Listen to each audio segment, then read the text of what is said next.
Namaste students, myself Dr. Komal Rathor, Assistant Professor, Department of Komar Bhritya, Faculty of Ayurvedic Science, Jyoti Vidyapeeth, Women's University, Jaipur Rajasthan.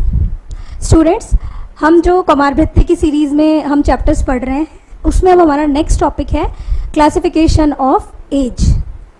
अब classification of as जो कि मैं previous chapter में आपको terminology और definitions जो मैंने आपको बताई थी according to Ayurveda and according to modern, ठीक है।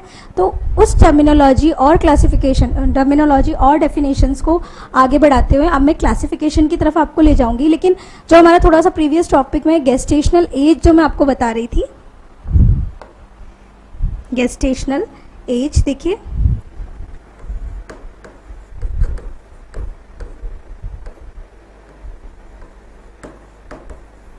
गेस्टेशनल एज जो मैं आपको बता रही थी इसके अंदर मैंने आपको बताया था pre term, post term and term baby, ठीक है।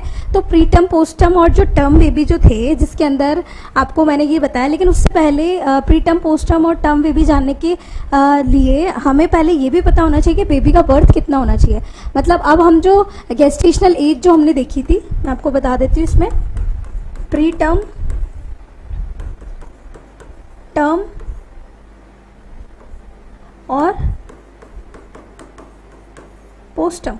तो pre term before 37 week, 37 to 41 week and more than 41 week, that is term, pre term, term and post term. अब अगर हम बात करते हैं वेट, बात कर रहे हैं हम according to weight of baby, according to weight of baby, ये इंपॉर्टेंट है। तो इसके अकॉर्डिंग अब हमारे कैसे क्लासिफिकेशन बनेगा, तो इसके अंदर हम करते हैं, एक होता है लो बर्थ वेट, एक बनता है लो बर्थ वेट आता है, एक आता है, ठीक है। इसके अंदर जैसे बर्थ वेट की पहले मैं आपको एक बात बता दूं, नॉर्मल जो बेबी का बर्थ वेट माना जाता है वो आपके 2.5 किलो के आसपास माना जाता है, ठीक है। या यूँ कहते हैं आप कि 2 किलो से 2.5 किलो तक के जो बच्चे होते हैं, ठीक है, उसके अकॉर्डिंग ही इसको वेरी लो, लो और मतलब एक्सेस में जो एक्सेसिव वेट वाले बच्चे होते हैं उनके अकॉर्डिंग इसको हम मानते हैं। तो इसको ऐसे माना जाता है कि एक होता है लो बर्थ वेट, एक होता है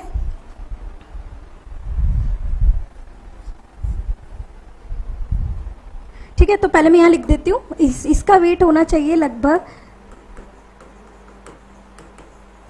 मतलब 2200 से 2500 केजी, ठीक है। तो अगर 2500 से कम होगा तो उसे बोलेंगे लो बर्थ वेट। फिर एक आएगा वेरी लो बर्थ वेट और एक आता है आपके एक्सट्रीम लो।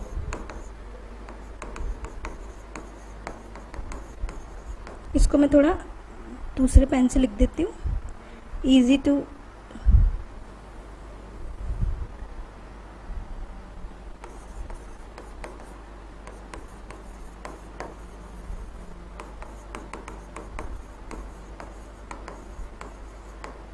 ठीक है। तो लो बर्थ वेट में क्या होगा, आप देखो, इसको ऐसे बोल सकते हैं हम कि इसमें आता है लो बर्थ वेट में अगर बर्थ वेट कितना हो 2500 मतलब 2 किलो 500 ग्राम से लेस, तो इसे बोलेंगे हम low birth weight.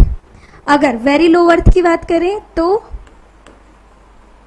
Less than 1500 kg और एक्सट्रीम की बात करें तो लेस देन 1000 kg, ठीक है। तो ये होते हैं आपके low birth weight, very low birth और एक्सट्रीम लो बर्थ, ठीक है। तो नॉर्मल बर्थ वेट मैं आपको बता चुकी हूँ 2.5 किलो। अब 2.5 किलो से भी अगर कम है, फिर उससे भी कम है और एक्सट्रीम है, तो फिर इसके अकॉर्डिंग ये बच्चे माल न्यूट्रिशन का शिकार माने जाते हैं। अब ये माल न्यूट्रिशन इनको गेस्टेशनल एज से भी हो सकता है। तो ये तो हो गया आपके गेस्टेशनल एज और बर्थ वेट। क्या हो गया?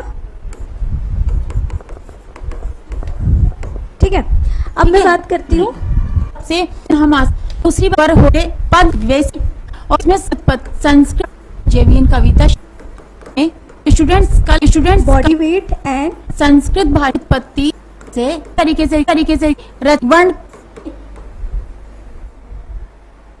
एज के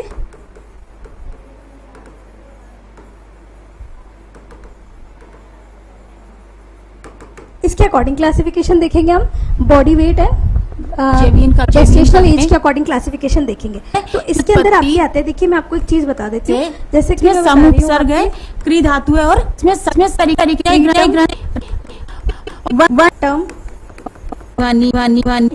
एंड पोस्ट टर्म। ठीक है, तो यहाँ पे क्या होगा, इसमें भी आपके पहले मैं आपको ये चीज बताती हूँ, फिर उसके बाद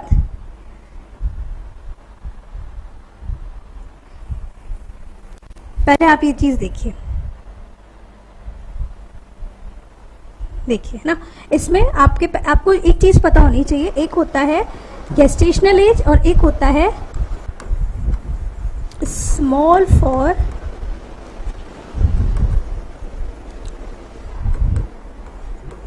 फॉर गेस्टेशनल एज, एक होता है। नमस्ते बिटिया, my self doctor Balraj Singh, department of द्रव्य गुण, faculty of Ayurvedic science, gestational age.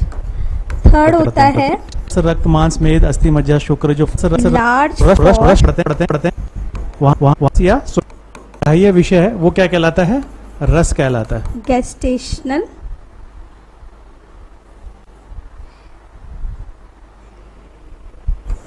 ठीक है, उसका जो ग्राह्य विषय है, इनका मतलब समझिए। स्मॉल 4 का मतलब क्या है, स्मॉल फॉर गेस्टेशनल एज को हम दूसरे शब्दों में क्या कह सकते हैं, स्मॉल फॉर डेट। मतलब ये डेट से पहले हो जाते हैं ये बच्चे, मतलब जो इनका यू मान लीजिए गेस्टेशनल एज इनकी 9 मंथ है, 9 मंथ प्लस माइनस 7 डेज, ये यू कहते हैं कि 266 डेज है। लेकिन अगर स्मॉल फॉर गेस्टेशनल एज के बच्चे होंगे तो ये टाइम से पहले हो जाएंगे। अब टाइम से पहले हो जाएंगे तो इनका बर्थ वेट भी टाइम से पहले कम ही होगा, तो इसके लिए ऐसा माना जाता है स्मॉल फॉर गेस्टेशनल एज के अंदर बच्चों का जो बर्थ वेट है, यहाँ पे मैं आपको चीज बता देती हूँ कि बर्थ वेट जो है, ठीक है, वो कैसा होगा, रस है, यानी कि यहाँ पे बॉडी वेट जो है वो उनके बॉडी वेट के अकॉर्डिंग उनका जो गेस्टेशनल एज है वो अपनी जो इंद्रिय है लेस देन रसनेंद्रिय, ठीक है, रसनेंद्रिय का विषय के अकॉर्डिंग होता है, वो क्या कहलाएगा, रस अगर 10% है गेस्टेशनल एज का उनका बॉडी वेट, ठीक है, आप लाइन लिख लीजिए, अगर लेस देन 10% है उनका बॉडी वेट तो उसे बोला जाएगा स्मॉल फॉर डेट या फिर स्मॉल फॉर गेस्टेशनल एज। ठीक है, और अगर बॉडी वेट 10 to 90 परसेंटाइल, ठीक है, रसना के द्वारा जिसका आस्वादन किया जाता है वो क्या कहलाएगा, रस। बीच का है, ठीक है, इनके बीच का है, ठीक है, बॉडी वेट।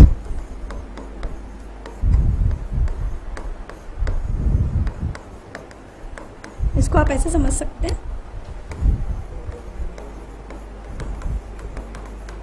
ठीक है, ये लाइन पूरी सेट होती है। Birth weight 90 to 10 percentile for gestational age, तो उसे बोलेंगे हम एप्रोप्रिएट।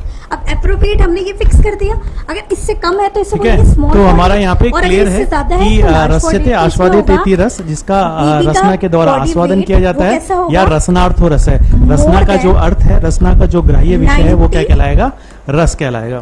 परसेंटाइल अब रसों की अपन शुरुआत में काउंटिंग करें तो रस कितने हैं, आपका लार्ज फॉर गेस्टेशनल एज। यहाँ पे जो बच्चा होगा नॉर्मली वो अपने साइज से ओवर साइज का होगा, तो बॉडी वेट ऑब्वियस सी बात है, बॉडी वेट कैसा होगा इस बच्चे का, अम्ल, इसका होगा लवण, कटु, मोर देन 2.5 kg, 2.5 किलो से ज्यादा। और यहाँ पे स्मॉल 4 है तो यहाँ पे क्या होगा,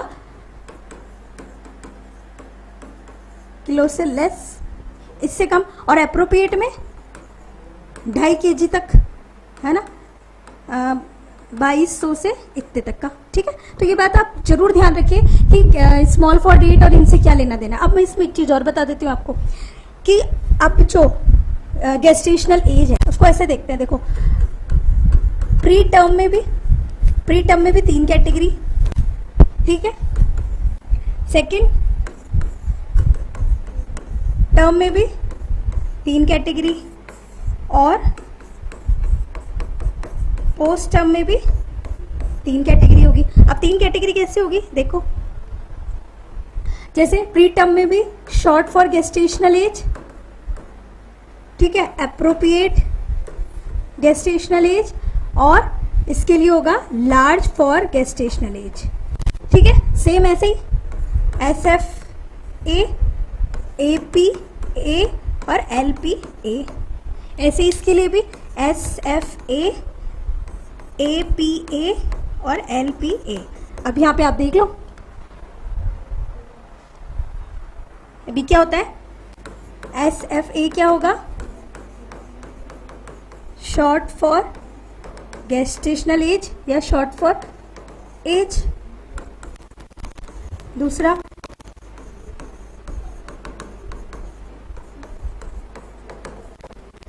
और थर्ड होगा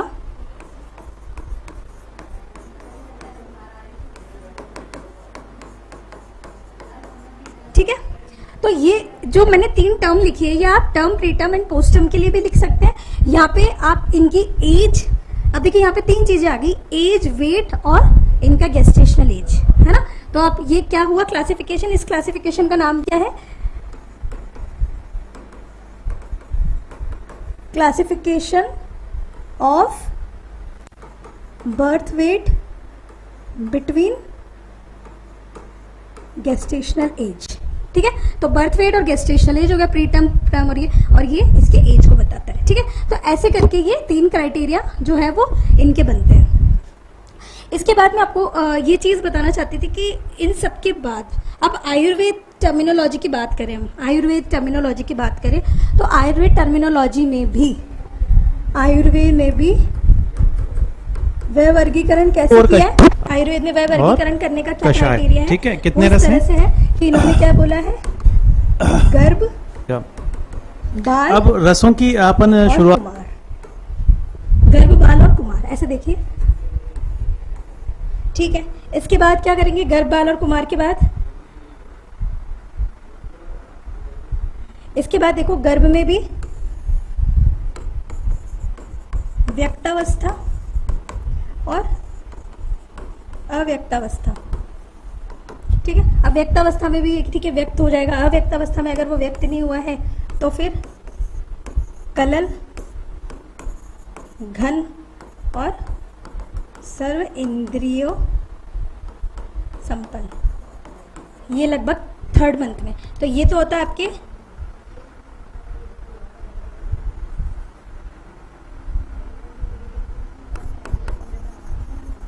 फर्स्ट मंथ, या यूं बोल दे प्रथम माह, ये हो गया आपके 2nd मंथ या द्वितीय माह,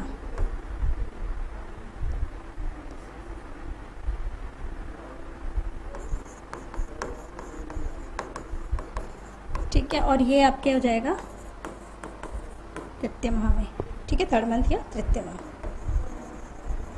तो ये तो गर्भ अवस्था की बात हो गई। अब जब व्यक्त हो जाएगा, जब वो उसमें है कि डिलीवरी के बाद है तो व्यक्तावस्था की बात हो जाएगी। उसके बाद जब बात करेंगे बाल की, देखिए बाल के लिए क्या बोला है इन्होंने,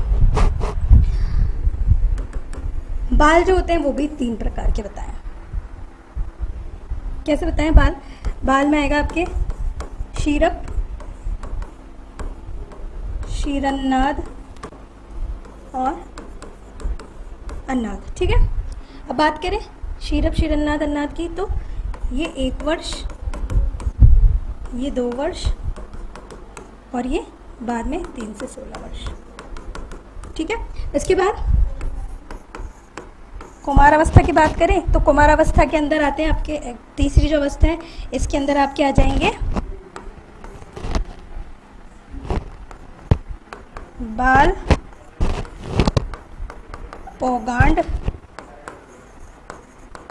किशोर और यौवन अवस्था, ठीक है।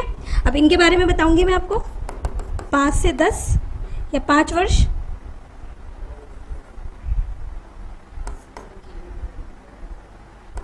5 से 10, 10 से 15 और ये 15 से 30, ठीक है। तो ऐसे करके ये आपका क्लासिफिकेशन आयुर्वेद के अकॉर्डिंग है। अब मैं आपको एक चीज ये बताना चाहती थी, इसके बारे में फर्दर क्लासिफिकेशन जो है वह वर्गीकरण जो हमारा नेक्स्ट टॉपिक है उसमें हम देखेंगे, ठीक है। तो इस चैप्टर के लिए या इस सेशन के लिए बस इतना ही। नेक्स्ट चैप्टर में हम वह वर्गीकरण के साथ मिलेंगे। तब तक के लिए धन्यवाद।